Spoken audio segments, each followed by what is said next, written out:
Hello students. तो बच्चों, स्वागत है आपका आपके अपने चैनल ज्ञान विज्ञान में।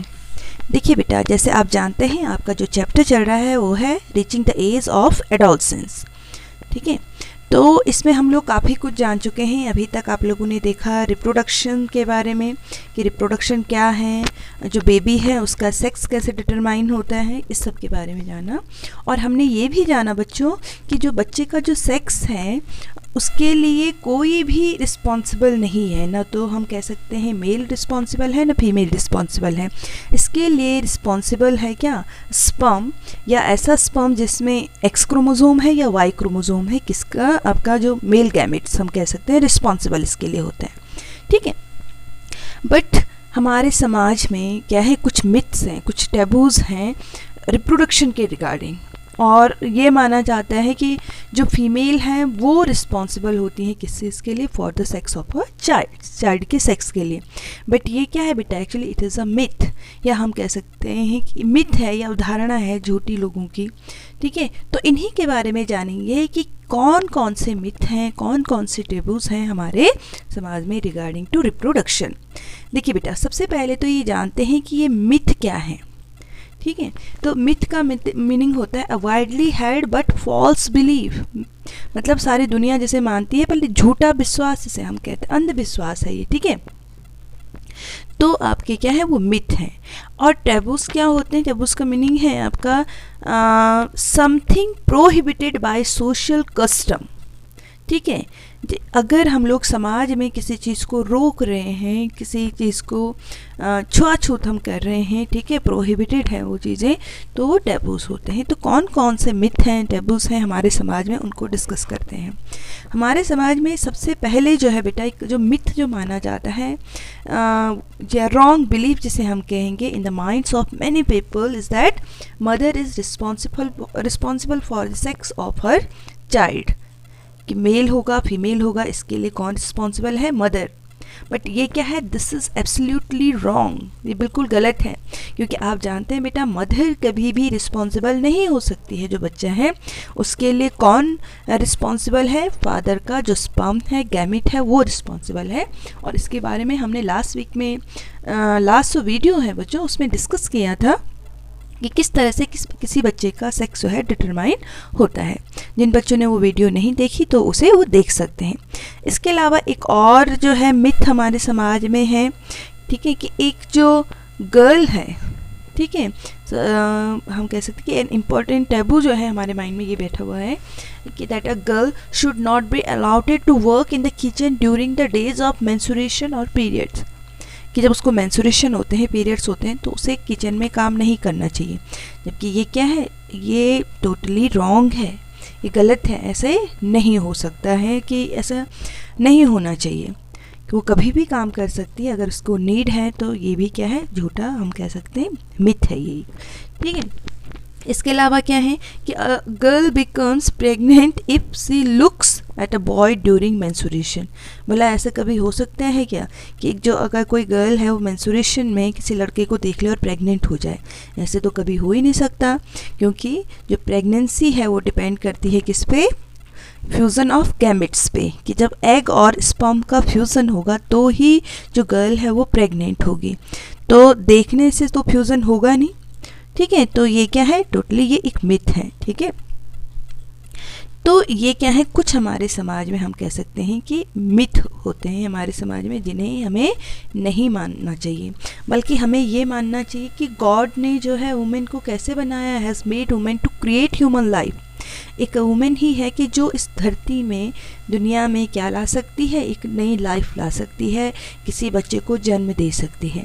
अदरवाइज़ क्या है, कोई भी एक औरत के अलावा या एक फीमेल के अलावा जो न्यू लाइफ है इस अर्थ में कोई भी नहीं ला सकता है।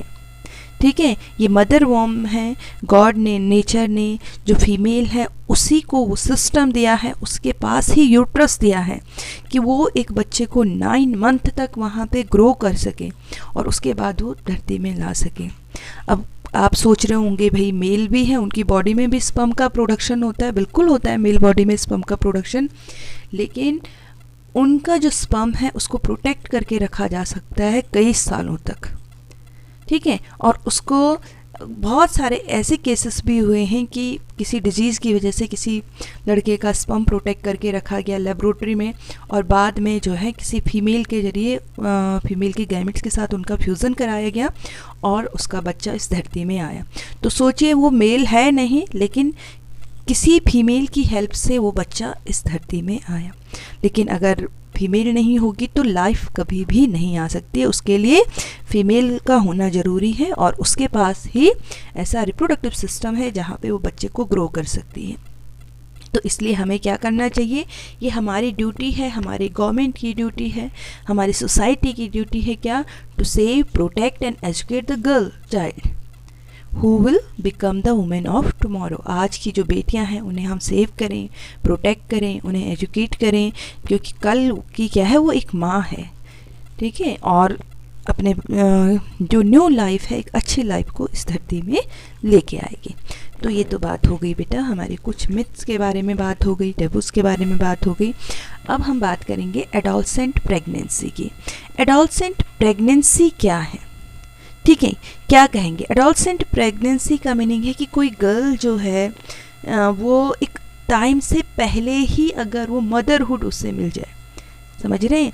वैसे तो हमारे समाज में क्या माना जाता है, जो लीगल एज है मैरिज की वो 18 ईयर्स से ऊपर मानी जाती है गर्ल्स के लिए, और गवर्नमेंट अब इससे बढ़ाने की बारे में सोच रही है, क्योंकि क्या है, इससे जो गर्ल है उसको बहुत प्रॉब्लम हो सकती है। 18 साल में तो क्या होता है, कोई भी लड़की आप समझ सकते हैं अपने कैरियर को खड़ा नहीं कर सकती है, खुद बच्चे होते हैं, वो खुद इतने समझदार नहीं होते हैं कि किसी दूसरी लाइफ को वो पाल सके, ठीक है। तो अब गवर्नमेंट इसके ऊपर सोच रही है कि ये जो एज है इसको बढ़ा दिया जाए। लेकिन अभी फ़िलहाल क्या है, जो लीगल एज है मैरिज की किसी गर्ल की क्या है, वो फिक्स है कि 18 ईयर्स के बाद ही होगी, क्योंकि अगर पहले वो माँ बन जाती है, सोचिए, तो उसके सामने बहुत ज़्यादा प्रॉब्लम्स आएंगी, ठीक है। ये जो प्रॉब्लम्स होंगी क्या क्या होंगी, हेल्थ रिस्क सबसे बड़ा है। ऐसी जो बच्चियां हैं उनके हेल्थ के साथ बहुत ज़्यादा क्या होगा, प्रॉब्लम होगी, हेल्थ उनकी वीक हो सकती है, जो बेबी है उसकी हेल्थ भी ठीक नहीं रहेगी। तो इन प्रॉब्लम्स को अब हम वन बाय वन डिस्कस करते हैं, ठीक है। देखिए बेटा, जो गर्ल्स होंगी, if she is younger than 18 years of age are not prepared physically and mentally for motherhood। 18 साल से छोटी बच्चियाँ क्या मदरहुड के लिए तैयार हो सकती हैं क्या? या फिज़िकली, न तो फिज़िकली तैयार है और न ही मेंटली तैयार हो सकती हैं किसी बच्चे को पालने के लिए। अर्ली मैरिज, अर्ली मदरहुड क्या हो सकता है, हेल्थ प्रॉब्लम हो सकती है, किसमें, in mother and the child also, दोनों को हेल्थ प्रॉब्लम हो सकती है। Early marriage and motherhood causes agony, यानी कि extreme suffering to the girl as she is not prepared to fulfill the responsibility of motherhood involved in bringing up the baby also। अरे भाई, जो खुद बच्चा है वो एक बच्चे को कैसे उठाएगा। अगर 18 साल से छोटे बच्चा की मैरिज कर दी जाती है और वो एक माँ बन जाती है, तो क्या वो मदरहुड की, जो माँ की जो रिस्पॉन्सिबिलिटी है उसको उठा पाएगी। माँ की तो बहुत ज़्यादा रिस्पॉन्सिबिलिटी होती है एक बच्चे को पालने में, स्पेशली जब बच्चा वो छोटा होता है, तो वो तो उस बच्चे को उठा भी नहीं पाएगी गोद में अच्छे से। तो ऐसा जो है क्या है, सही नहीं है एडोलसेंट प्रेगनेंसी। और क्या प्रॉब्लम हो सकती है, जो अर्ली मैरिज है या मदरहुड है, इससे क्या हो जाएगा बेटा, reduces the chances of higher education for girls.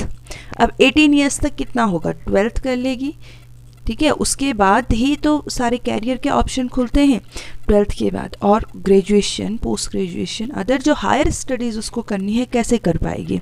तो जो अर्ली मदरहुड है ये उसके रास्ते में भी क्या हो जाएगी, रुकावट आ जाएगी, वो अपना कैरियर नहीं सेट कर पाएगी और नहीं हायर एजुकेशन ले पाएगी, ठीक है। इसके अलावा जो अर्ली मदरहुड है ये क्या कर देगा, रिड्यूसेस द, हम कह सकते हैं कि employment opportunities for the young girl. वो जो यंग गर्ल है उसके लिए जो एम्प्लॉयमेंट की अपॉर्चुनिटीज़ थी उसको भी रिड्यूस कर लेगा, क्योंकि जब उसे कुछ सीखना है, अपना स्किल डेवलप करना है, तब वो क्या बन चुकी है, माँ बन चुकी है और एक बच्चे की रिस्पॉन्सिबिलिटी उसके ऊपर आ चुकी है। तो इस वजह से जो एडोलसेंट प्रेगनेंसी है या एक टाइम से पहले मैरिज होना है, ये क्या है, बिल्कुल भी सही नहीं है। इसको क्या करना चाहिए हमें, we should stop the child marriage, ठीक है, इन आवर कंट्री, हमारे देश में ये सब कुछ रुकना चाहिए। अब देखिए बेटा, ये तो बात कर ली हमने एडोलसेंट प्रेगनेंसी के बारे में कि क्या हो सकता है। अब देखिए, जब कोई भी बच्चा या कोई जो गर्ल है वो प्रेग्नेंट होती है तो आप सभी समझ सकते हैं कि फ्यूचर में हमने कहा कि जो गर्ल है वो न्यू लाइफ इस धरती में लेके आती है, ठीक है। और जो उसमें जो रोल होता है वो बॉयज़ का भी होता है, उनकी बॉडी का भी रोल है, बट इसके लिए सबसे पहले ज़रूरी है रिप्रोडक्टिव हेल्थ को मेंटेन करना। According to the world health organization WHO क्या कहता है, reproductive health is defined as a state of physical, mental and social wellbeing of a person in all matters relating to the reproductive system at all stages of life. यानी कि जो इंसान है, यानी कि आप लोग, हम लोग जो भी हैं, सारे के सारे क्या होने चाहिए, जो रिप्रोडक्टिव हेल्थ को WHO ने कैसे डिफाइन किया है कि वो फिजिकली फिट हो, मेंटली फिट हो, सोशल वेलबींग हो, अच्छे से अर्निंग उनकी हो, तब जाके वो अपने जो रिप्रोडक्टिव सिस्टम है उसके लिए जितनी जो रिक्वायरमेंट है उसको मेंटेन करने के लिए, ठीक है, उनको फुलफिल कर पाएंगे। तो क्या रिक्वायरमेंट्स होती हैं, क्या कंडीशन नेसेसरी हैं कि जिससे जो रिप्रोडक्टिव हेल्थ है वो मेंटेन रहे, और ये हमें एडोलसेंस की जो एज है उस पर इन चीज़ों का ध्यान रखना चाहिए। देखिए बेटा, सबसे पहले ज़रूरी है बैलेंस डाइट। क्या ज़रूरी है, बैलेंस डाइट। हमारी जो डाइट है वो कैसी होनी चाहिए, इट शुड बी बैलेंस, यानी कि the diet which contain the correct amount of each nutrient, ठीक है, या कॉन्स्टिट्यूएंट जिसे हम कहते हैं, such as carbohydrate, fats, protein, vitamins, minerals, ठीक है, ये सब कुछ होना चाहिए जिससे इंसान की जो बॉडी हो वो नॉर्मली ग्रो कर सके, डेवलप कर सके, ठीक है। और जब हम सारा ये बैलेंस डाइट लेंगे तो हम कैसे रहेंगे बच्चों, हेल्दी रहेंगे, और अपने जो हमारे बॉडी के जो ऑर्गन्स हैं वो ठीक रहेंगे। तो इसके लिए हमें अपने जो डाइट है उसमें क्या करने पड़ेंगे, cereals like wheat and rice को इंक्लूड करना पड़ेगा, जिससे हमें कार्बोहाइड्रेट मिलता रहे एनर्जी के लिए। हमें क्या लेना पड़ेगा, फैट भी लेना पड़ेगा, हमको क्या लेना पड़ेगा, प्रोटीन हमारी डाइट में होना चाहिए, वेजिटेबल्स होने चाहिए। तो इससे हम अपनी डाइट को मेंटेन कर सकते हैं। इसके अलावा देखिए बेटा, दूसरा किस चीज़ का ध्यान रखना ज़रूरी है, पर्सनल हाइजीन का, अपनी साफ सफाई का ध्यान रखना बहुत ज़रूरी है, ठीक है। The maintenance of personal hygiene is necessary for adolescent for preventing diseases and keeping good health, ठीक है, कि हेल्थ मेंटेन रहे, हमें कोई इन्फेक्शन ना हो, हमारा कोई ऑर्गन जो है इन्फेक्शन ना हो उसके, इसके लिए हमें अपनी हाइजीन का ध्यान रखना है। तो हाइजीन का ध्यान रखने के लिए क्या करेंगे हम लोग, किस चीज़ का ध्यान रखना चाहिए, जो एडोलसेंट बॉयज़ एंड गर्ल्स जो भी हैं, जैसे आप लोग हैं, you all are in adolescence age, आप सभी एडोलसेंस एज में हैं, तो किन चीज़ों का ध्यान रखना चाहिए बच्चों आप लोगों को, you should take bath regularly at least once every day, कम से कम दिन में एक बार जरूर नहाना है। सोचिए, और आप में से कुछ ऐसे भी होंगे जो कई दिन तक नहीं नहाते होंगे, बट अगर रिप्रोडक्टिव हेल्थ को मेंटेन रखना है तो हमें क्या करना चाहिए, कम से कम दिन में एक बार ज़रूर नहाना चाहिए। क्यों बात लेनी चाहिए बेटा, क्योंकि इस टाइम पे जो सीबेशियस ग्लैंड्स हैं, ऑयल ग्लैंड्स हैं, वो बहुत एक्टिव हो जाती हैं बॉडी में, ठीक है, और इस वजह से जो बॉडी है उसमें स्मेल आने लगती है। तो बाथिंग जो है ये क्या करेगी, it will remove the sweat, oil, ठीक है, एक्स्ट्रा सारी चीज़ों को ये रिमूव कर देती है बॉडी से। एडोलसेंट्स जो गर्ल्स हैं इन्हें क्या करनी चाहिए, should take special care of cleanness of the body during the time menstrual flow. जब मेंस्ट्रुअल फ्लो होता है, पीरियड्स का जो टाइम है, उस टाइम पे क्या करना चाहिए, गर्ल्स को अपनी बॉडी का ध्यान रखना चाहिए, अपनी पर्सनल हाइजीन का ध्यान रखना चाहिए, क्योंकि इसकी वजह से क्या हो सकता है, जो ये ट्रैक है, the girls should keep a track of their menstrual cycle and be prepared for the onset of menstruation. उस टाइम पे कई सारी डिजीजेस उसे हो सकती हैं, इन्फेक्शन हो सकता है ऑर्गन्स में, ठीक है। तो मेंस्ट्रुएशन के टाइम पे क्या करना है, अपनी हाइजीन का ध्यान रखना है। इसके अलावा क्या ज़रूरी है बेटा, एडुकेट फिजिकल एक्सरसाइज, एक प्रॉपर फिजिकल एक्सरसाइज ज़रूरी है। इसके लिए बहुत सारी एक्टिविटी कर सकते हैं, वॉक कर सकते हैं, जॉगिंग कर सकते हैं, swimming, cycling, dancing, playing, outdoor games, बहुत सारे एक्सरसाइज हैं, बास्केटबॉल, बैडमिंटन, फुटबॉल, ये सारी एक्सरसाइज हैं जिन्हें हमें करना चाहिए। कैसे? इसके लिए अपनी बॉडी को फिट रखने के लिए, क्योंकि जो रेगुलर फिजिकल एक्सरसाइज है इससे क्या होता है, फ्रेश एयर लेते हैं हम लोग और हमारी बॉडी फिट रहती है। रेगुलर जो फिजिकल एक्सरसाइज है ये हमारी मेंटल हेल्थ को इम्प्रूव करती है। इससे ब्लड प्रेशर, डायबिटीज़, ओबेसिटी ये सब मेंटेन रहता है। हमारी मसल्स, बोन्स, जॉइंट्स ये मेंटेन रहते हैं, बिल्ड्स होते हैं, बनते हैं ये, ठीक है। और हम लोग क्या कर सकते हैं, अपनी जो एफिशिएंसी है उसको इंक्रीज़ कर सकते हैं स्टडीज़ में, स्पोर्ट्स में और वर्क में।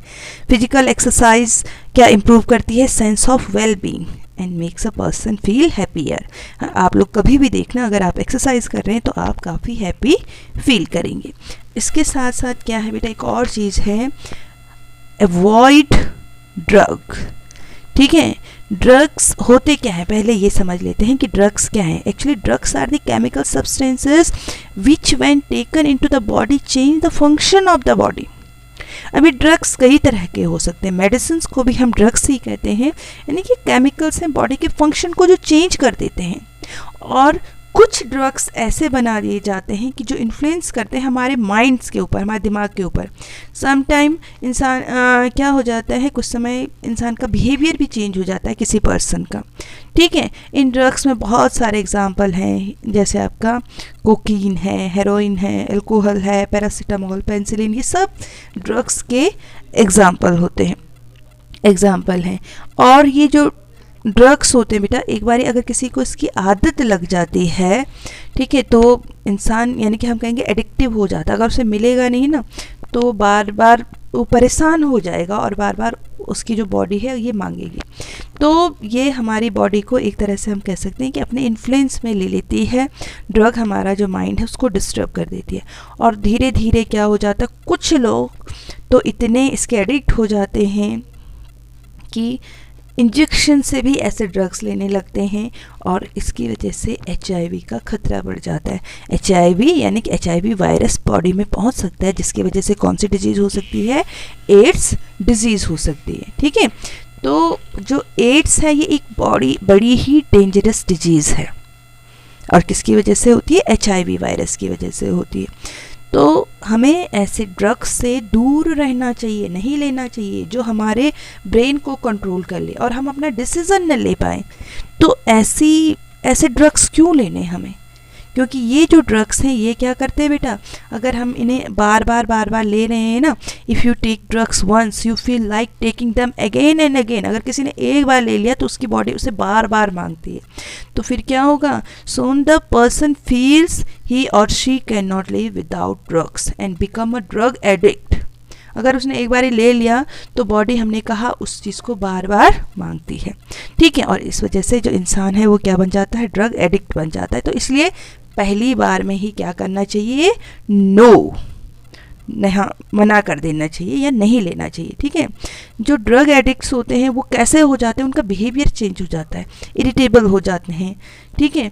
वो अपना किसी भी काम में उनका इंटरेस्ट नहीं रहता है, ना वो स्टडी में इंटरेस्ट रखते हैं, ना किसी जॉब में। दे मे ड्रॉप आउट ऑफ स्कूल और कॉलेज और लॉस द जॉब। वो किसी काम को नहीं कर सकते, वो ना पढ़ सकते हैं, न वो स्कूल जाना चाहते हैं, न वो कॉलेज जाना चाहते हैं, न किसी काम को करना चाहते हैं, क्योंकि वो क्या हो चुके हैं, उसके एडिक्ट हो चुके हैं। तो सोचिए कैसे हो जाएंगे फिर वो लोग जो ड्रग एडिक्ट हैं। बिल्कुल आप समझ सकते हैं कि उनका कुछ कंट्रोल ही नहीं है अपने ऊपर, वो बस इंसान सिर्फ देखने में है। वो जब भाई अपना ब्रेन काम नहीं कर रहा है तो हम कैसे कह सकते हैं कि क्या है, ये कुछ कर पाएंगे जीवन में। जो ड्रग्स हैं ये फिज़िकल हार्म भी पहुंचाता है बॉडी को। फिज़िकल हार्म यानी कि चलने लगे तो एक्सीडेंट हो गया, ब्रेन को डैमेज कर देते हैं, लीवर को डैमेज कर देते हैं, लंग्स को, किडनी को। इन दिस वे जो ड्रग्स है ये क्या करते हैं बेटा, रूइन हेल्थ एंड हैप्पीनेस। हेल्थ को भी खो देते हैं और पूरी फैमिली की जो हैप्पीनेस है, जो खुशी है, वो सारे की सारे क्या हो जाती है, बह जाती है। इसके अलावा क्या है, people taking drugs run the risk of accident because they get confused. आप लोगों ने अपने चारों तरफ देखा होगा, जो लोग ड्रग लेते हैं फिर वो कैसा बिहेव करते हैं, क्योंकि उनका माइंड ही काम नहीं करता। दे आर ऑलवेज कन्फ्यूज, वो हमेशा कन्फ्यूज रहते हैं कि मुझे ये करना है, ये करना है, क्योंकि वो सही से चल भी नहीं पाते। इवन आप समझ सकते हैं वो रास्ते पे सही नहीं चल पाते हैं, तो डिसीजन कैसे ले सकते हैं, आपने अपने सराउंडिंग में देखा होगा। और मैंने पहले भी आपसे कहा कि ऐसे जो लोग हैं वो क्या शेयर करते हैं, सिरिंज शेयर करते हैं, इंजेक्ट करते हैं बॉडी में ड्रग से। इससे एड्स के स्प्रेड होने का खतरा बढ़ जाता है। तो हमें क्या करना चाहिए, जो ड्रग है उसको नो पहली बारी में ही। अगर लाइफ में, जीवन में कभी ऐसा मौका मिलता है, ऐसा कोई बोलता है, तो फर्स्ट टाइम ही नो कहना चाहिए, क्योंकि जिसने फर्स्ट टाइम नो नहीं कहा तो उसकी बॉडी फिर उसको बार बार मांगेगी। तो हमें पहली बार में ही ये जंग जीतनी है और हमेशा हम फिर इसको जीतते रहेंगे। आई होप आप लोगों को आज का टॉपिक समझ में आया होगा, वीडियो आपको अच्छी लगी होगी। अगर वीडियो अच्छी लगी तो लाइक ज़रूर करिए, चैनल को सब्सक्राइब करिए अगर अभी तक नहीं किया है, और वीडियो को शेयर करिए। थैंक यू बच्चों।